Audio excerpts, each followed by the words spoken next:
credit card namin dalawa. So, yun yung ginagamit niya pala. Even sa Philippines, more ng credit card kami. Hindi kami nagka-cash. Lahat ng sahod niya, sa akin. Tapos ka na mag-buy. Oo. Tapos, kumuha lang siya ng konti. Pag halimbawa sabi niya, kailangan ko ng cash na kasi pwede ibayad dito. Yun lang, $50.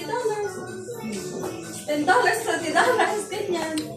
Ako si Dion ang lumamanage kasi para hindi ako ma-stress. Ito ang nakaka-stress pag ikaw naman. Oo. Ako kasi ganun bayaran. Kasi ako na pero pinag-uula. pinasako. Tapos alam ko bangko niya. Palinta mo lang. Minsan sa akin yung card. Minsan binibigay ko pero hindi nila. Nandalo nito palagi sa Ikaw na. Sa Pilipinas naman, ako naman tayo pag-book ng Grab, pag-book ng magbayad ng konto. Yun ang maganda, hindi ka may stress ka bill, ganyan-ganyan. Ako kasi lahat, bill. Naku, darating na yung Kasi pag dito, alam mo convert ko. stress ka na. Ang mahal naman dito yung tirahan. Ang mahal naman ng kuryente dito. Kasi government mo, diba? May stress ka. O, siya talaga lahat si Kaya hindi siya stress sa mga bayarin. Ako wala. Ako depende. Kasi usually ng bills naman namin naka-direct debit. Direct debit naman lahat eh. Kahit di naman. Basta lang lagi lang yung may laman. Tapos yung malaki naman yung space ng credit card. Alam mo yun, sige lang, kaskas lang. Siyempre, pag sobrang big naman, sasabihin niya muna sa akin, bibila ko na ganito, ganito yung presyo. Yun lang.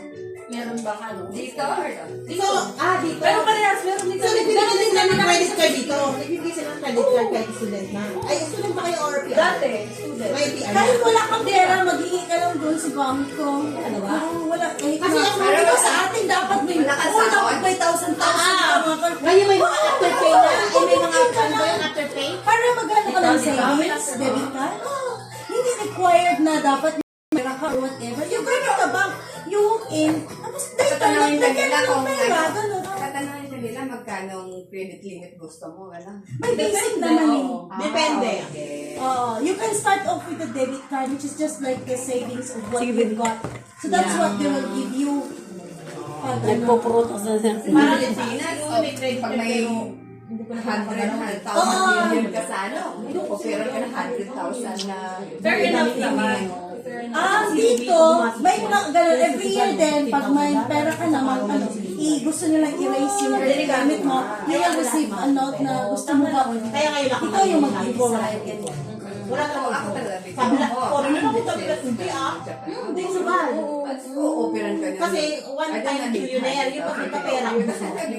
Kaya nga, Oo. parang kaya ako halos wala. Ang kagandahan kung ibaba mo yung credit limit Pag sinabi mo, mo ano, is, pinapadala niya if you actually purchase a grabe property, magbigay. Parang mas bibigyan niya lahat wala sila. mas mataas yung rating mo. Meaning, mas attractive Ganun naman kasi sila dito, babe. pwedeng Wala nang pagkain, sandwich na kasi hindi na makabili sa mga Kasi, the higher yung pera. Pero at least nagbabawa ng sandwich. So, yung score mo, Kahit siguro babaan nyo wala lang. na. So, kung may plano kang bumili ng properties, ibaba mo yung Hindi kasi ano nila, for fun nila yun. kasi dito, okay lang. to a point Ano, na buhay nila. para Kasi yung walang trabaho yung nila. ano mo naman, Yes, yes. yung points mo naman to purchase something. Dito na walang trabaho. Sila pa yung mayroon. Kaya sabi ko sinusupport lang. Then after you purchase something, kasi pwede na asan mo. Lalo yung mga dito, mga Ganun nagtatrabaho lang ng yan, friend. ganun yan, girl. Kahit Dito. sino Oo, play lang. Oo. Pilipinas. Pero okay na ako sa Pilipinas kasi wala na akong utang. Ayun, talaga namang utang. Sakit sa utak. Oo. Nako. Pero alam mo ang mga businessman, kaya sila yumaman. So, utang sila Utang sa din bangko naman. hanggang nag-ano sila. Pero ano Pero, yan? ay, may Positive debt yun. Oo, Positive daw, yes. Kasi businessman sila eh. Oo, May tapos income sila. ganun. Pero once na, like, sa atin, tapos tulad yung dinubli namin yun, sinabi namin yung condo at saka, yung Sa Manila ba? Oo, sa Las Piñas, sa BGC dahil. Ay, This is sa akin may Mahal. Hindi, president yun. Kaya mas mura Mas pa. mura. Binintay mo ba niyo ba hanggang ngayon or nag-sell kayo? And then, yung ano lang, yung Las Piñas lang binenta namin. Yung condo, hindi tinira namin. So, income generating, okay doon? Natatakot kami eh. BGC. Ako ang natatakot. So, pinaparent mo ang ano mo. Oo, pero ngayon medyo after ng pandemic na wala na yung Pogo, mga Chinese, medyo bumaba. Tsaka nagmura talaga. Tsaka hindi ka lang dati. ilan yung hahabol sa'yo na, na agent na kukunin ka, tataasan yung price, ang hahabulan. Kung